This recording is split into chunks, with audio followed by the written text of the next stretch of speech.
All right, so last video, what we discussed is like theoretically what is BatchApex, the concept what we learned. This video, I'm going to explain the code, the Salesforce given standard few lines of code that you need to know, and your batch class is ready. So we have a situation here. The situation is, let me share my screen. Okay. So we have a situation here. The situation is in my lead object. If you see my screen, right? I mean, this is a very big code I'm showing you. Sorry for that. Let me just quickly hide few lines of code, because when you see a lot of code at a time, right, this just scare you, right? Okay, now you have only 2 lines of code. Guys, understand the situation, okay? The problem that we're trying to solve with BatchApex, okay? Let's say in my database, I have like many leads, okay? And what I'm doing is I'm just trying to fetch that lead and trying to update the lead. Maybe in this case, I'm trying to fetch the leads and where the name is Alex. It would not be there, but assume that there are 100,000 Alex. Okay. So wherever I find name is Alex, I have to update the email address. Okay, that's my situation. So now there could be 100,000 Alex. That's why I'm not writing normal Apex class. Instead, I'm writing batch class. Okay, see, batch class basically, I'm not sure if you are familiar with the concept called interface.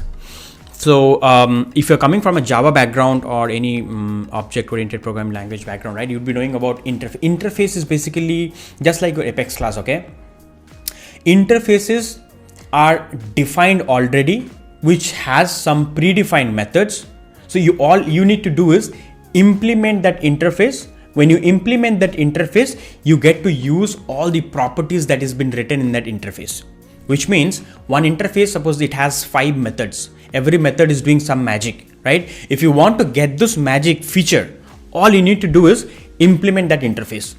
The moment your class, your Apex class, implement that interface, what happens is all the features that is there, all the magic that is happening inside that interface gets inherited in your Apex class. So Salesforce has given us one beautiful interface called database.batchable. That's the interface name. And that interface has basically 3 methods, okay? Start, execute, and finish.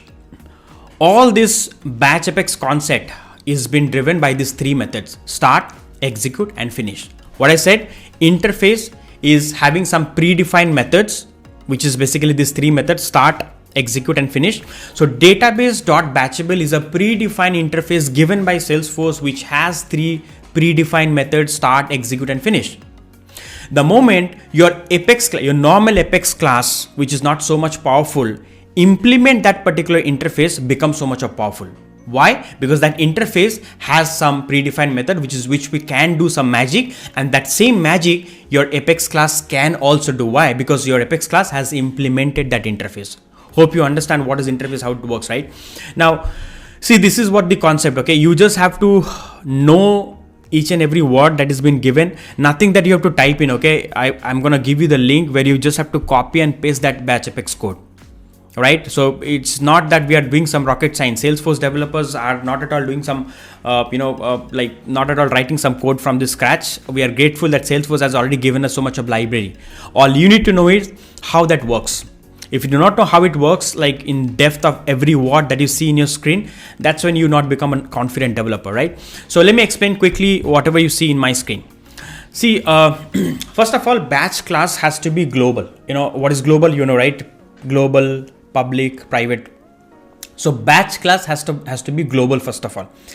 Your class, global class, is this particular keywords called implements this interface. This is the interface I was talking about, which has a couple of magical methods inside it. The moment this Apex class called explain_BatchApex, right? This is what my format is, explain underscore. Every class that I write, it should be explain underscore that class name, right? So the moment your class is implementing this particular interface, this interface has 3 methods which would be inherited by this particular class, right? So if you see here, the first method, right, this particular interface has called start method. See, understand this theory also before I get into this coding thing, right? What is our problem statement? The problem statement is, here in this case, we have 100,000 Alex. Every month, 100,000 Alex, 100,000 leads are getting created with name Alex, suppose, and you have to write a piece of code which will update the Alex's phone number or email address. Now there are 100,000 Alex. You cannot write a simple Apex class, right? Because your simple Apex class will try to fetch all 100,000 leads where name is equal to Alex at a time, and that's where your code will break. That's what we discussed in the last video, that you have a governor limit. The governor limit is your SQL query cannot fetch more than 50,000 record at one time. Right, this is where we're implementing BatchApex. So BatchApex, basically this interface has three magical methods called start, execute, and finish. Start method, what it does, your SQL query, basically whenever you try to delete or update, you have to first fetch the data from the database. And for that, you have to write a SQL query. So your SQL query will be there inside the start method. Getting me? Your SQL query will be there inside the start method, and start method has something called database.getQueryLocator. What it does, like it will fetch the data. It will fetch all 100,000 record where name is equal to Alex. It could be 100,000, 200,000, whatever number it will fetch, but not at a time. Batch by batch it will fetch. Okay. So first method, all you need to do is copy paste this particular code. Now let me remove this space. I think now you'll not be scared with this code. You can digest it, right? And once I explain the entire code, you will be able to understand this very clearly. Okay, sorry. So start method, all you need to do is you just have to copy paste this code from it, and it's already there in Salesforce article. Okay, you just have to write your own. Once you write that SQL query inside the start method, what happened next is the execute method. Now here you have to understand one small connection. Okay, how your start method is getting connected with execute method. So start method will just fetch the data that you're supposed to manipulate. Execute method will just have the main logic, right? If you're updating, deleting, checking, if else, all that logic will be there in your execute method. So start method is fetching the data, execute method is having the logic, and finally you have a finish method which will be executing only once at the end of execution. So let me just explain this entire process very carefully. Okay, so start method, you have 100,000 lead record where name is equal to Alex. How many? 100,000, right? Start method will just fetch, let's say the batch size is 200, 2000, whatever you give. Let's say 2000 record will fetch, pass it on to execute method. That 2000 record will be processed properly. And once that 2000 record is processed, another set of 2000 record will come again in the execute method. Done. Another set of 2000 record will come again in the execute method.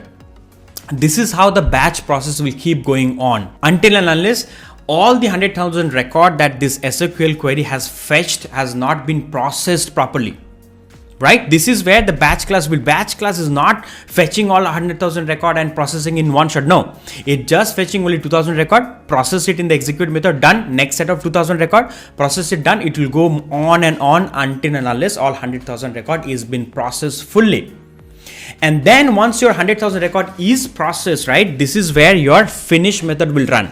Remember, finish method in batch class run only once.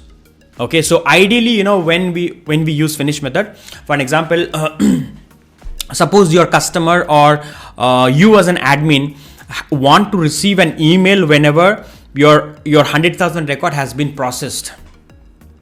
So you have to write that send email code inside this finish method. So whenever your 100,000 record has been processed by the start and execute method, which will run multiple times, your finish method will run only once in the end, and it will just send you the email, or if you want to create some report, or if you want to update some field that your batch job is completed, whatever you want to do in the end of the batch job run, you have to put the data into this finish method. Finish method runs only once. Got it? So hold together, the long story short, BatchApex is nothing but your normal Apex class is getting boosted because this Apex class is actually implementing this particular database.batchable interface. Database.batchable interface has three magical methods: start, execute, finish. Start method is actually fetching the data, same SQL query, but is getting powered by this database.getQueryLocator, which is more powerful than your normal SQL query. Start method is fetching the data, it is passing on to execute method. And how this line, okay, I forgot to explain this.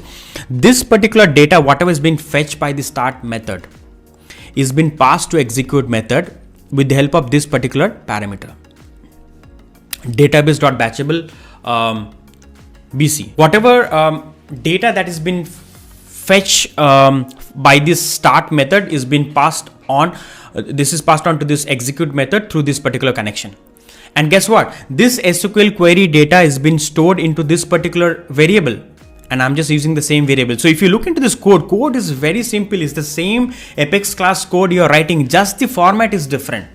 Format is writing the SQL query here. All the data that you're getting from the SQL query loaded in this variable. Now you have to play around with this variable in your execute method, like your for loop main logic. And once that is done, your BatchApex is good to go. All right. So guys, this BatchApex, I'm going to run it for you, and then and I'm going to show you how you have to keep your BatchApex. It sometimes takes a lot of hours, minutes, right? So there is a way you have to keep your eyes on into this BatchApex. Okay. Next video, I'm going to explain how to keep a track onto the BatchApex data. Okay. So see you in the next video.